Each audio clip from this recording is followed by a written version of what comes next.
En mai en Égypte, l'activité commerciale s'est réduite pour le huitième mois consécutif. La baisse est cependant moins importante que celle des 3 mois précédents.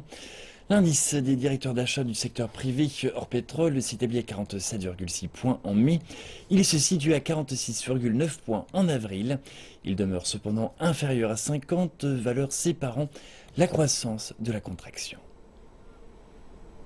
Après les événements de 2011, l'insécurité avait poussé les investisseurs et les touristes à délaisser l'Égypte.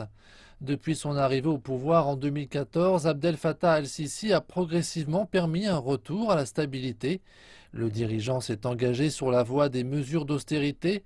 Celle-ci avait permis une augmentation de la croissance passant de 2% en 2012 à 5% à la fin de l'exercice financier 2015-2016.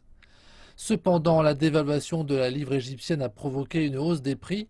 Cet aléa a affecté le pouvoir d'achat et maintenu l'activité commerciale à un niveau inférieur à 50.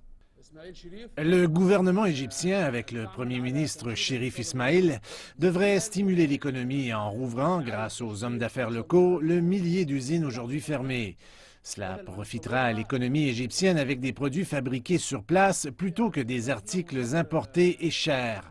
Il pourrait aussi exporter pour augmenter nos revenus en devises fortes. La baisse du chômage, elle, permet de consolider l'activité commerciale. De grands projets comme le canal de Suez et des projets d'infrastructure ont contribué à ouvrir l'activité commerciale aux entreprises égyptiennes et à créer des emplois. Mais le taux de chômage reste élevé puisqu'il atteint 18%. Pour parvenir à l'abaisser, il faudra massivement restructurer les lois régissant l'investissement. L'investissement étranger est pénalisé depuis longtemps. Les procédures de création d'entreprises sont compliquées et très bureaucratiques. Elles doivent être simplifiées au plus vite. À l'image de ce qu'ont fait d'autres pays, une décision doit être prise par l'État pour accorder des facilités aux investisseurs. En particulier parce que nous sommes uniques en raison de notre emplacement géographique et notre main-d'œuvre bon marché.